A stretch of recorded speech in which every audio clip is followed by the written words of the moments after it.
Monsieur Boucher, on vous retrouve pour la rue du 18 août.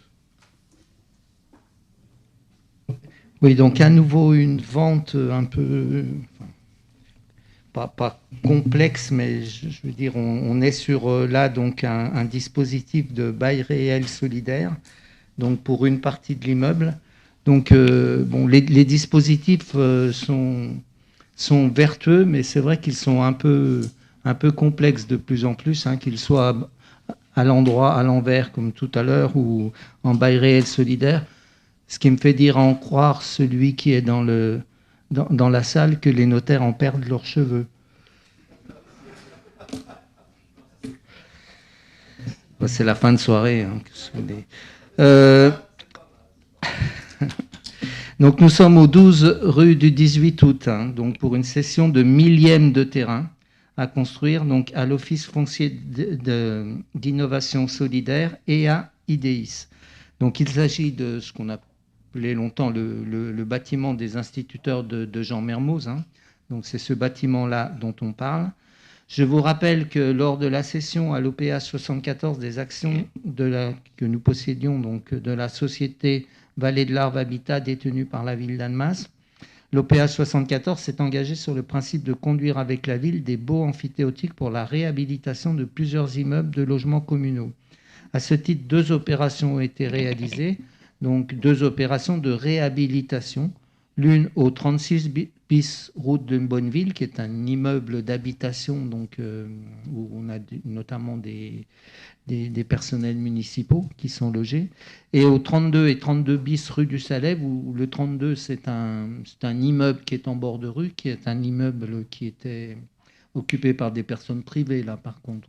Ce n'est pas des employés, elles étaient habitantes sur le lieu. Et le 32 bis rue du Salève, c'était une maison donc, qui était assez souvent squattée, donc qui a été réhabilitée et qui est maintenant en location. Voilà. La troisième opération que l'on ciblait, donc, c'est cet immeuble de logement au 12 rue du 18 août, immeuble qui était donc occupé au moins partiellement par des instituteurs ou professeurs des écoles.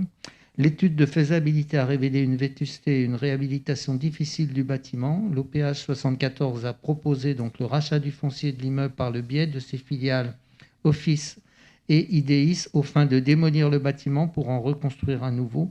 Après examen du dossier, ce scénario de vente de l'immeuble a été retenu. Donc on en a déjà parlé ici, hein, ce n'est pas la première fois.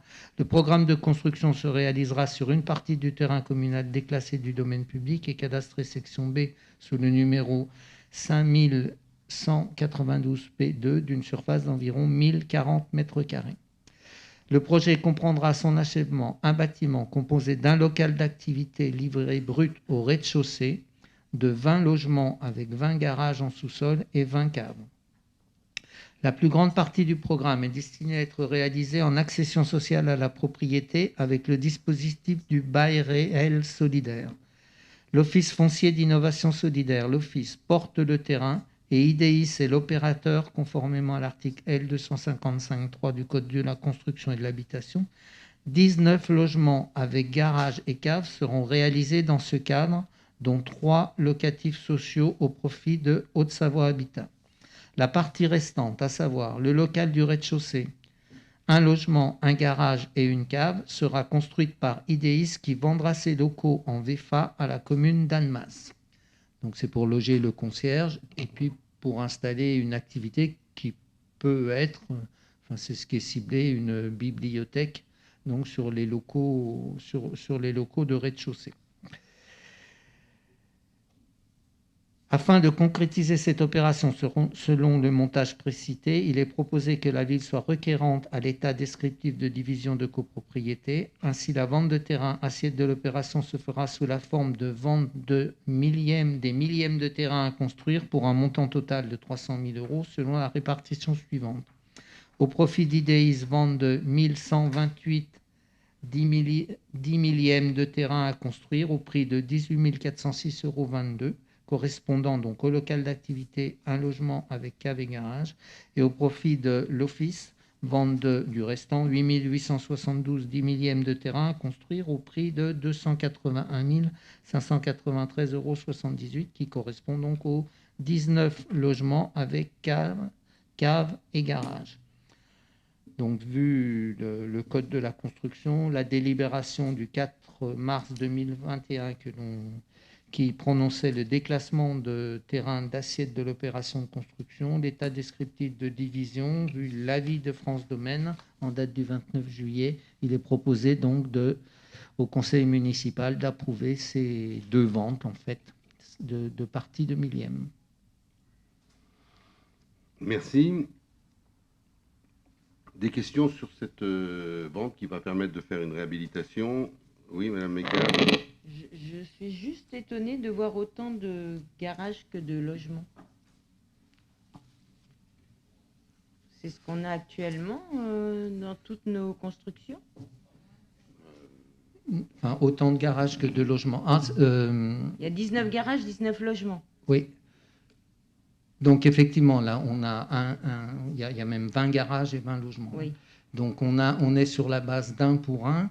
Donc on est dans une situation particulière, donc à la fois de logements sociaux et de logements en accession sociale. Et donc il y aura sur l'assiette enfin là, ce sont des garages qui sont vendus avec les logements. Et il y aura sur le site le complément par rapport au PLU qui sera qui sera pas en sous-sol, qui sera en extérieur et pas forcément affecté à un propriétaire. Parce qu'il y a quand même de la place pour stationner autour. Tout à fait, oui. Mais vous voulez me dire qu'il n'y en a pas assez ou qu'il y en a trop de garages? Il y en a trop? Bon, c'est bien la première fois qu'on nous reproche ça. Oui. Bon. Non, c'est pas que je reproche là. Il ne faut pas dire que parce que je dis oui, je constate et juste j'avais l'impression qu'à chaque fois justement quand on avait d'autres constructions, le problème c'était qu'on trouvait oui en effet qu'il n'y avait pas assez de garages. Et là on se retrouve avec 1 pour 1 pour l'instant. Et je trouvais que... C'est 1 pour 1, c'est en dessous de la règle actuelle. Mais on aura donc des places en surface qui correspondent au PLU. Là, ce sont les places qui sont en souterrain. Bien. Est-ce qu'il y a d'autres interventions? Est-ce qu'il y a des votes contre, des abstentions? Merci.